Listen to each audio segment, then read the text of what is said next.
Welcome everyone to the Adversity to Advantage podcast. Today we've got Cat Trebilco on the end of the line. She is a coach who helps women specifically in career transition, and I know that this is very much connected to her own story. So we're really excited to have you on the show. Welcome. Thank you very much for having me. It's great to have you here. So as you know, the theme around this podcast is around adversity, but the life challenges that sometimes provoke us into maybe finding our purpose or doing something differently to help us survive. I'm wondering first, though, if you'd give us just a bit of context to what it was like growing up. Like, do you think you were given the tools to build resilience from an early age? Well, that's an excellent question. I would definitely say yes. I think my mum in particular was a great mum, very supportive, always made me feel very loved and supported in stuff that I did. So I think that certainly helped. I also took up mountaineering at quite a young age. I think it was about 12 when I started doing that.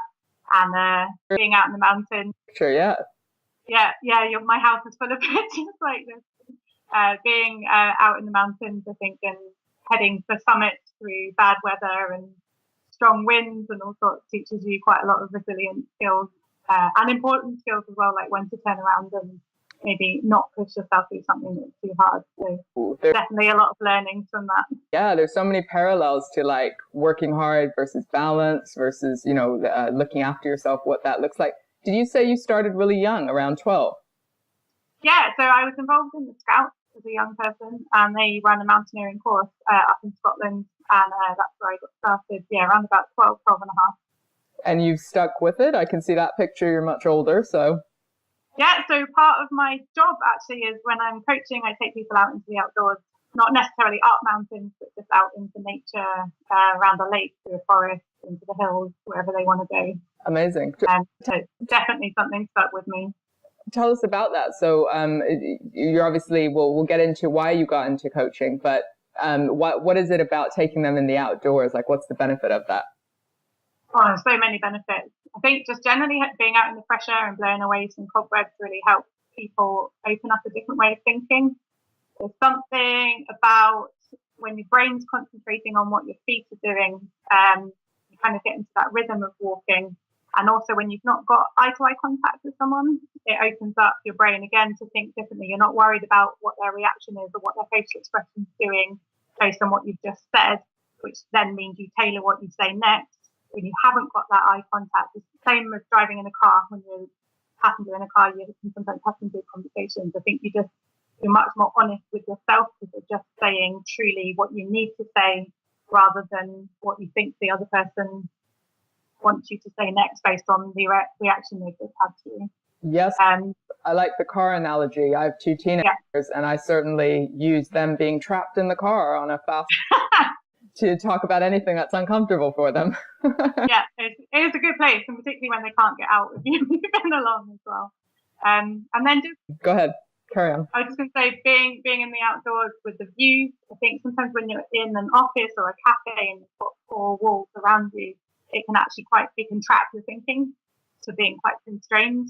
Whereas when you're in the outdoors and the horizon's however many miles away, and you've got a really big, inspiring view, actually that then translates into you being able to think bigger and be inspired by the kind of scenery that you're in. I mean, that's beautiful. And I'm reflecting that I am totally based in London. I am in a flat all the time, or in cafes, or exactly as you said, with skyscrapers and all that sort of city living around me. And I had to think for a second. I was like, when was the last time I was on a mountain? It's been a long time. And I do remember because I lived in Switzerland when I was 16, right on a lake in the middle of the mountains. And it was a complex time in my life, but I remember certain times being on a mountain, probably not in the same way as you, maybe a big hill, but the feeling of the view and the breath of fresh air and like the connection to the universe or whatever, like just the perspective that it gives you on all the little things that keep us anxious and worried and overwhelmed and all that stuff. You're like, let's take a breath. There's a bigger picture here. So I can see from that perspective, it would be really useful. Yeah. And sometimes I'll actually use it as a coaching metaphor. So you can like visualize a problem and then put it down in the valley beneath you. And it's, look down at it from the top, and how much smaller does it seem now? And once you look at it from this distance and from this sort of upper view, how does that change your perspective of the problem? What else might you be able to see round about it, above it, to the side of it? What is it squashing that you can't see? All of these metaphors that you can use to help people just move past or around or step over the problem or whatever it might be. Think differently, right? Disrupt the habits of unconscious thought and create something new. And of course, I see that you focus on career transitions. So tell us about that. Is that just people who are unhappy but feel stuck or don't know what else they can do? Or tell us about that client that you work with. Yeah, so it can be all sorts of things. The most common one I find is people that are stuck, trapped in a job that they're not enjoying, and it might be the kind of financial benefits of them being there, or just that's all they've ever done and they just don't quite know where else or what else they could do. So it's helping them work through actually, both financially, what do they actually need to survive, and is there a way that they can make that happen, whether that's a full-time jump into something else or part-time. But also helping them work through what is it that is really important to them, what skills do they have that they want to use on a day-to-day basis in their job, what kind of values do they want to fulfill, do they want to be indoors or outdoors, do they want to work on their own or with other people, all those kind of things, just to work out actually, no matter what the job is, what things does it need to fulfill in them, make them feel satisfied with it, and sort of working out next steps. And then other clients, it might be that they want to make a big industry change, so they're currently working in banking and they want to go into charity or health or something, and it's just helping them work out how to make that jump. Or it could be something like a woman who's been on maternity leave and is now coming back into work, and how can they make that transition the most successful, whether it's launching back into a career focus or getting that balance between career and work. And then quite often I get women who have children around about university age, and their role as a mum is changing from being that kind of day-to-day mum focus of having to help your children do everything, through to actually, right, my children are now becoming more independent. Now the focus is back on me. Who am I? Who do I want to be? What do I want to be doing? I don't just need a job to earn money for my kids now. I can, it's becoming part of my identity again as to who I am and what I want to do. Amazing. Yeah, and I can see how each of those transitions could throw up loads of questions. And if you feel insecure or if you don't have the skills to sort of navigate that, it could feel overwhelming. And it's just really good to have someone on side to help with the steps. So let's go back. Let's give us some context into your life. So obviously this is about the challenges and adversity, and you've obviously created this very sort of clear focus of the type of client that you work with. From personal experience, like talk me through challenges or adversity that you faced that maybe led you to this point. Sure. So I used to work in a big corporate organization in banking. What your before coaching was. Yeah, my old self. Yes. Working there, and I did their graduate scheme, which I very much enjoyed, and then sort of rolled off into a permanent position. I just found that it was becoming very stressful for me. The team that we were in suddenly became part of a big strategic review of the whole organization, and that kind of propelled us into pretty hectic limelight. I just found we had a leader coming to the team who probably wasn't a good fit. Bear in mind, this is a team of women working in an HR focused, a people focused organization. Okay. And the very first team meeting he had with us, he kind of said, "Let me get this straight. I'm not a people person." You just see all these women going, "Whoa," and that came through in the way that he operated, I think. So with that, with the kind of increased workload, we then had other people going off sick with stress, which then increases the workload again on those that are left. And I just really found I got to the point where I could do half of my job and do a really good job at it, or I could do all of my job and just be doing a rubbish job at everything, because there wasn't that time to put the quality into what I'm doing. And for me, that wasn't very fulfilling. So I went through a period I probably could have got signed off sick with depression, anxiety, work-related stress, whatever you want to call it. I'm not quite sure what it would have been. So tell me what was showing up in the workplace as far as symptoms, or like how did you know that some of that was going on? I was was in tears every day. I would be in tears on the way to work at the thought of having to be there all day. The slightest comment or email or something happening at work would just reduce me into floods of tears. I mean, that's not me. I'm emotional at films and sometimes adverts and things like that, but I'm not generally a kind of person that cries easily. And I just find like Friday afternoons were the best thing ever. Sunday nights and Monday mornings was just this feeling of deep dread at having to take myself into that environment. And I think like work colleagues on a day-to-day basis, I got on quite well with, so there was some level of support there, but each of them was fighting a very similar battle, if I'm honest. And your capacity to then support other people when you're feeling like that yourself just disappears. So there was a kind of camaraderie in how bad it was, but actually that doesn't help sometimes. Well, and if anything, it can, I mean, it's great to have the camaraderie, but I've seen it in working in schools in particular where there have, you know, a new head teacher has come in, the stress, the exams, like all that sort of thing. And everyone in the staff room is just in this spiral of defeatism, of overwhelm, of is it as bad as yours, like negativity, you know? And as much as that, it's very subtle because it can feel like support for a little while, and then it becomes habit. And then it feels like nobody's taking responsibility for their mood or their mindset or anything. And it adds into this culture, right, of just heaviness and, you know, of coming in.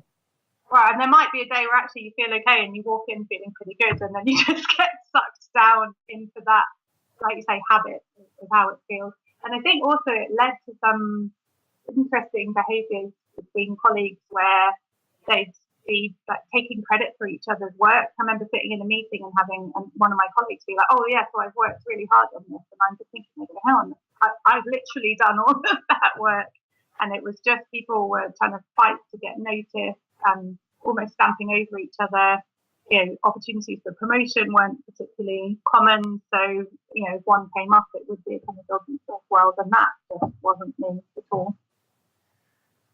No, and an environment, it just becomes a cultural thing where it's just intense and heavy and everyone's against each other in a way in order to survive. Yeah. But it sounds very much like fear-based, right? So when we're afraid, we go into that fight or flight sort of thing. So you just have to survive, you know, and not think interesting that it was the people department, right? Right. And so I can imagine the ripple effect on the whole organization if you guys aren't able to support much less anyone else in any sort of efficient way. Okay, so you're crying all the time, you're dreading Mondays, you're rejoicing at Fridays, and then just it's a very short window of time of freedom. Where did that take you? What, the freedom took me to the mountains. That was always my recovery place to go to. Mountaineering through this whole time, like, has it always been a thing? Yeah, it's always been a thing, and it's always been my place to escape to. So I think one of the things that very first got me thinking about starting my own business. I was diagnosed with Crohn's disease back in 2011. Probably not helped by this environment at work. Was sort of at the same time?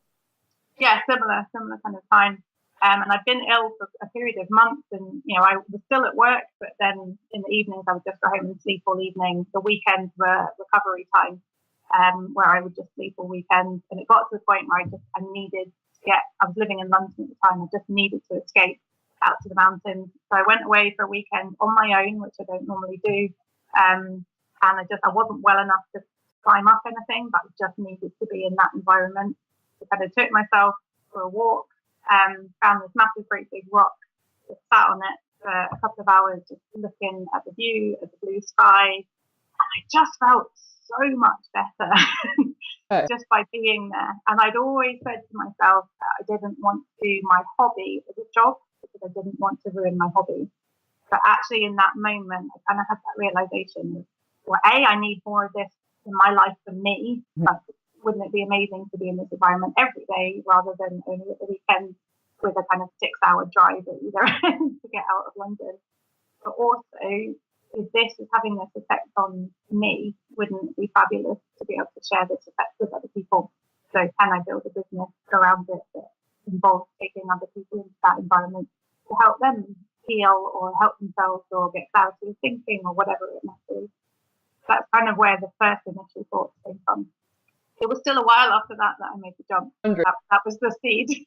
Usually is. You plant the seed of the idea, and then, I mean, I imagine, was your confidence knocked at all with the business, with the work environment that you were in? Absolutely. And I think, so when I first quit my job, although I sort of started my own business in terms of setting up a website and registering an email address and making business cards and all those things you do when you start a business, it took me quite a while, a period of time of recovery, almost like going into hibernation is what it felt like. I probably spent a good 6 months sat on the sofa under a blanket watching rubbish TV, drinking cups of tea, going out and meeting friends, but actually doing very little towards my business because it just felt like I needed that time to recover. Yeah. Would you identify with being burnt out? Was that part of it? Was it the physical illness, the anxiety, the depression, a combination of them all? Yeah, the combination of them all, I think. And I'd say, although there was some initial relief from quitting my corporate job, there was also that kind of excitement about what was to come. But because my confidence had been so knocked, I think probably fear took over for a while. And I went through a period of like, I just don't know what I'm doing. Who am I? What's happening? Yeah. Would you identify at all with like a rock bottom moment, or like, I certainly have had a few where it became the catalyst, so it got so dark, or I felt so hopeless that I then kind of thought, well, I've got to push myself, or was it just like that 6 months? Like, what got you out of the 6 month dip?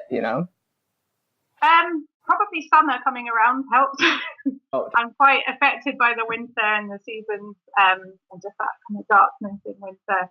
I think, just giving myself some time. Through that period of time, I completed my NLP coaching qualification, which is the school of coaching I come from. So I think learning a lot of the skills through that, the tools and techniques, helped me find my confidence again, increase my self-esteem, really work on, who am I, what can I give to the world, what are the things that I value. And so a lot of that, the coaching that I now do with other people, I experience myself through learning it. You're kind of co-coaching the other people in the course, so you go on your own journey. And I definitely think that kind of helped me through and find those internal resources, courage, motivation, resilience, confidence, to go out and move forward with your life.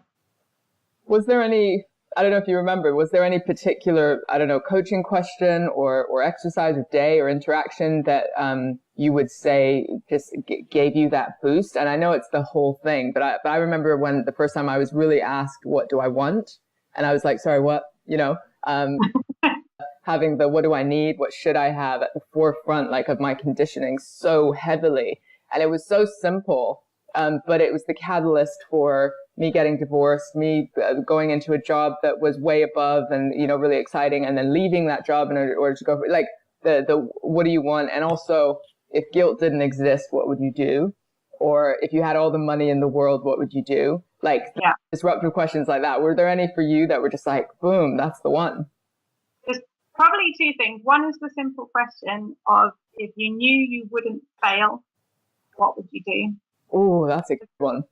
So many people, they'll work really long hours in a job that they don't like and work really hard and, be quite good at it, but they don't enjoy it, and they'll put all their time and energy and effort into it. Yep. But they won't work really, really hard for something they really, really want because they're too scared of failing. And actually there is some logic to it, but it's kind of screwy logic. Why would you work so hard and long hours for a job for somebody else, for other people, for something you don't enjoy, when actually you could put all of that time and effort into something you're really passionate about, that's going to help people, that's going to make you happy. And, chances are, if you work that hard at it and you've got that passion behind you, then, you're going to succeed. So that was one question. If you knew you couldn't fail, what would you do? And then another one is a coaching exercise within NLP, designed by a guy called Robert Dilts. It's sometimes just called the Dilts model. The longer name for it is the neurological levels of change. And it basically looks at, you can use it to look at your whole life, you can use it to look at a specific topic. So I used it to look at my kind of career and what I wanted. and you look at it in a number of different levels. You start at environment. What's the environment that you want to work in? When you're in that environment, what will you see? What will you hear? What will you feel? And who else is going to be there around you? Were you get a real... Were you like on top of a mountain? That's what I wanted. Yeah, there was a lot of mountains. Lovely. Then the next one is around your behaviors. So when you're in that environment, what behaviors will you be doing? What, if someone was watching you on a video, what would they see you do? What would they hear you say? What things do you actually want to be doing? Yeah. Next level up is your skills and capabilities. So what skills do you have? What capabilities can you put into your work? What areas of expertise do you have that you can bring to it? Are there any skills and capabilities you've got that actually you don't want to be using, or that you're not using at the moment that you do want to be using? So yeah, it's sort of drawing on your strengths really into that. The next one then up is your beliefs and values. So what's really important to you? What do you want it, this area of your life to fulfill you? In what way? What values are you working towards? So for me, it was things like freedom. I absolutely get that sense of freedom by being in the mountains, but also just freedom from that kind of stress, anxiety, and everything. So freedom to work on my own, to do what I want, to follow whatever dreams it is that I've got going on. And also your beliefs. So what do you believe to be true? Is there any limiting beliefs in there that might be holding you back? So it's working through some of those. The next level up then is identity. So when you're in that, that bit of your life, who are you? Who are you when you're at your very best?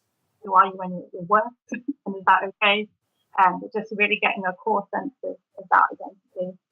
And then the final bit of it is looking at what we call connectedness. Mm-hmm. So who are you connected to? What are you connected to? For me, it's a real feeling of connection to nature, connection to the mountain environment that I'm in, but also a connection to other people. So I work a lot with women, and I see that community growing, where people that have been on retreats or treks together actually keep in contact way beyond that weekend or that trek that they've been on, and build a community of support together that doesn't involve me. It's something I've facilitated, but it's that feeling of connecting other people together to support. Yeah, so beyond what I can provide. Sustainable, yeah. And yeah, I see.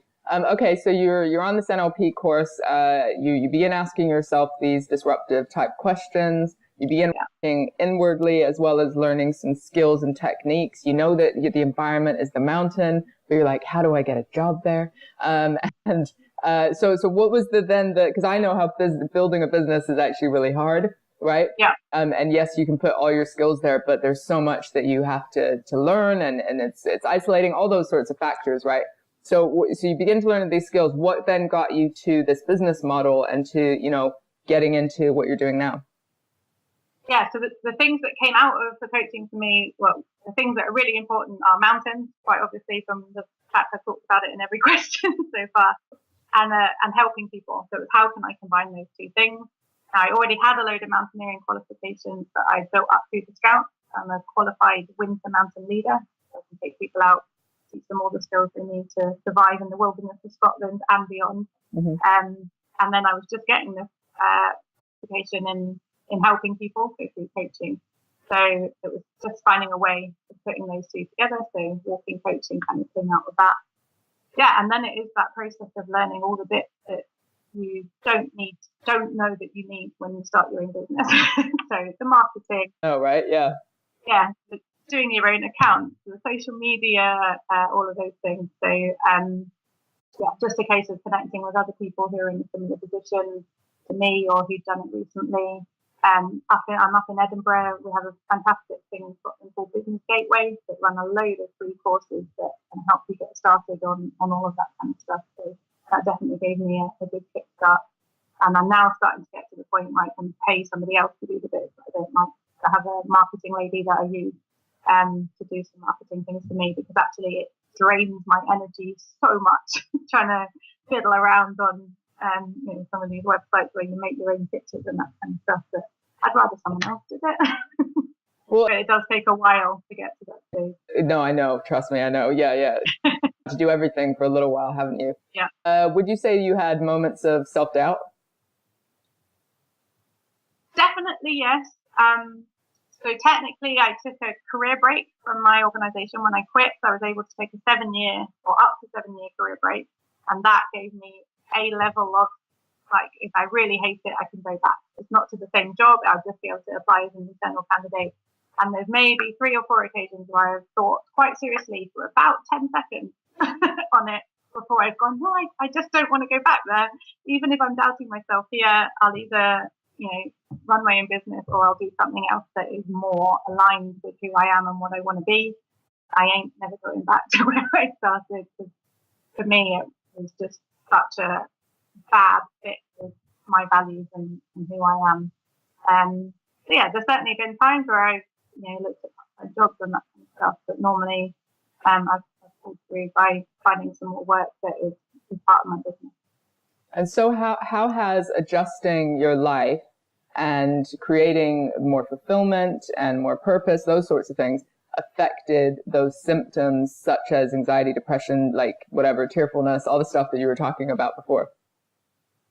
So as I mentioned, it took a while for that to pass after I quit my own job, quit my old job. So yeah, I'm in a much better place now. Still get it, those feelings sometimes, either triggered by something specific or just generally the winter coming does seem to affect me. So I've done a few challenges over the years with friends who I met on the NLP course. Actually, we did one of getting outside every day in December, just going for a walk. Or we have Arthur's Seat in Scotland. It's a small hill in the middle of town. So we went up there and looked at all the Christmas lights from up there, just to get outside in the fresh air, doing something I enjoy that also happens to be good for things like depression and anxiety. So yeah, there's still elements of it that come up, but I'm so much better than I was. And my Crohn's disease as well, which one of the triggers for Crohn's is stress. I've actually been really stable and in remission since I quit my job. Amazing. So yeah, much better. Yeah, and so the going outside is obviously an important one for you. The mountains is an important one. Do you have any other habits or routines that you try and keep in place just to look after your own mental health or to make sure you can continue to operate in the way that you do? Yeah, sure. So one for me is loneliness. My work, just the way that it is, tends to be very busy over the summer. That's when people want to go out in the mountains and go outside when it's 80-mile-an-hour wind and snowing in Scotland. Some people still want to, but it's not as common. Sure. So I tend to find I'm very busy in the summer, and then things are very quiet in the winter. And A, I already find the winter a struggle, and B, I'm quite an extrovert. I get my energy from being around other people. So one of the things that's been really important to me is having friends or a network around me of people that understand and that I can try and meet up with, regularly throughout the winter, so that I'm getting that social contact. Because otherwise, when I'm not in the mountains working with people, I'm working at home on a laptop, and then actually the daytime just spills into the evening time. There's no definition between work life and home life. So it's trying to have that, make some boundaries around it, making sure that I get some weekends off to spend with my partner who works a 9-to-5 job. So just putting some boundaries around when is work time, when is life time, and then also making sure I've got that social contact, whether during the day having a business meeting with a friend, going out for coffee and chatting an idea over with them, or whether it's in the evening meeting up with friends socially. Just making sure I've got that people contact is really important to me. So, I mean, I couldn't agree more. And I'm in the city, right? Yeah. Just the amount of work, and I love what I do. I'm so excited all the time about what I do, but I'm an extrovert as well, and it can get isolating, and I have to plan. I literally have, so I've got kids and they live with their dad one week and then with me one week. So the week that I don't have them, I've got to proactively plan things to do that evening to break things up. Or it's just a tricky, interesting balance, because sometimes you need the switch off because I have been busy in the day, and then sometimes you just need the type of connection that's nurturing and that can sort of fill you up, right? So what advice would you give to, let's say, a woman is in a corporate job, a banking or something similar. They're beginning to feel dissatisfied. It might be coming out in little stress symptoms such as physical health or mental health, whatever. There's little things popping up in different parts of their life. They're not quite sure if a career transition is right, but they're unhappy. Like, what advice would you give to that person in that early stage of, experiencing that sort of dis-ease? Yeah, I'd say just simply first advice on mental health first aid. Talk to somebody. It doesn't matter who it is. Talk to a colleague, talk to your boss, talk to somebody at home. Just make sure that those feelings get out there somewhere, because I think that's really important for people to be talking about their mental health. Secondly, I would start just thinking through what is really important to you. And often you'll get, things pop up in your head of, I've always wanted to do X, Y, Z. You'll actually start thinking about whether that's possible. And normally it is possible. Getting a coach can be really helpful. I know from my own journey going through the coaching when I was training, it absolutely massively changed my life. And I know that sounds like a real cliche, but it is so true. I would not be where I am now if I hadn't got that coaching. What do you think about the coaching for you that helped pivot you, or what was the elements that helped, do you think? So it really gave me clarity on what specifically I wanted to do, rather than it just being, I want to do something around mountains and people. It helped me work through actually specifically, what does that look like? What does it feel like? And pin down some of the details of it and set an actual goal. And when you're talking your goals out loud to people rather than just thinking inside your head, it starts making it more real, and you start getting that encouragement from other people and other ideas coming in, and that kind of collaborative team feeling, even if it's you that needs to do it. You start building that kind of support network and a level of accountability as well around you. So you actually can focus what you want. Yeah. Yeah. I think also for me, the coaching massively helped boost my confidence. So there's a number of NLP techniques that can help you find those inner resources. So going back to the memory of a time when you felt really, really, really confident, and bringing that feeling of confidence sort of into your state now. And then there's a technique called anchoring, where you can anchor that technique to be able to bring it on at any point you want to feel it. So then next time there's a time you're like, oh, I really don't feel very confident about this, you can trigger that anchor, and it brings about this state of confidence in your body. And your body and your mind are linked. So if your body feels confident, then that transfers to your mind and vice versa. And so there was a load of techniques like that really helped me find confidence, motivation, resilience kind of feelings that, it just helped with all of that. So giving you the foundation piece to be strong enough to then put the work in and do the things that you need to do to actually grow a business. Yeah. And then just tell us about how I know this sounds like common sense, you walk up a mountain and you do some coaching. I get it. But how does it actually work? Because surely you can't just do a 1-hour coaching session. It's more in depth, or is it along what do you do? Groups? Do you do individuals? How does it work? I do all sorts. So yes, you can do a 1-hour coaching session. We'll just go for a short walk along the river in the city. I use the Botanic Gardens in Edinburgh just to be somewhere that's nature-based, and we'll just wander around, wherever the journey takes us. I do 3-hour sessions in the Pentland Hills just south of Edinburgh. That's more of a deep dive. A lot of it's just conversational coaching, walking along, and then occasionally we'll stop and do a more in-depth kind of closed-eye process, like an actual set process with set questions. But a lot of it is just conversational. I run retreats. So I mentioned already the Women in Career Transition. I run retreats, a 3-day trek that actually takes you on a journey. On that, there'll be some group coaching where I will lead a set of questioning, and people will kind of listen and be sitting there with a nice view to help inspire you. There'll be some coaching where I'll just train people in a really simple technique or a simple set of questions, and they'll coach each other as we're walking along. And then there'll be times on it where just we let the rest of the group walk ahead, and I'll coach somebody on their own at the back or at the front of the group, just a bit separate from everybody else. And then often those conversations actually continue over dinner and over breakfast. So it's just that kind of casual, I had this thought today, and then you get chatting about it, and your team and your contacts around you might not be official coaching, but just having the conversations and talking it through just all starts to make it feel more alive, more real for you, and start to help you believe it's possible. Absolutely. More alive, more real, get some perspective, get out of your like bloody routine that's just keeping you stuck in the same sort of headspace and help you think in a completely different way. So amazing. I love it when people shake up coaching or psychotherapy and do it a little bit different, just in the service of the client and for them to also be their best selves. And of course, you're, walking proof that shifting things can really help. If people want to find you, if they want to find out more about the retreats or anything, where can they find you? So my business is called Reach the Peak. Well, so my website is www.reachthepeak.co.uk. I'm also on LinkedIn as Cat Trebilco. I'm sure you'll have my name written somewhere next to the podcast with the correct spelling. Reach the Peak. Reach the Peak? Was that right? Reach the Peak, yeah.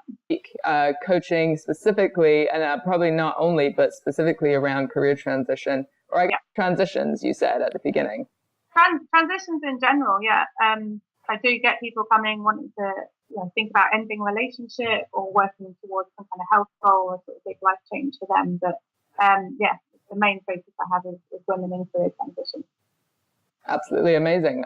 Thank you so much for your time, Kat. I appreciate the skills and the techniques that you shared as well that can help people begin to ask themselves disruptive questions. What was it again? If you couldn't fail, what would you do? If there's no way that you could fail, what would you do? We'll end on that. Thank you so much. Brilliant. Thank you.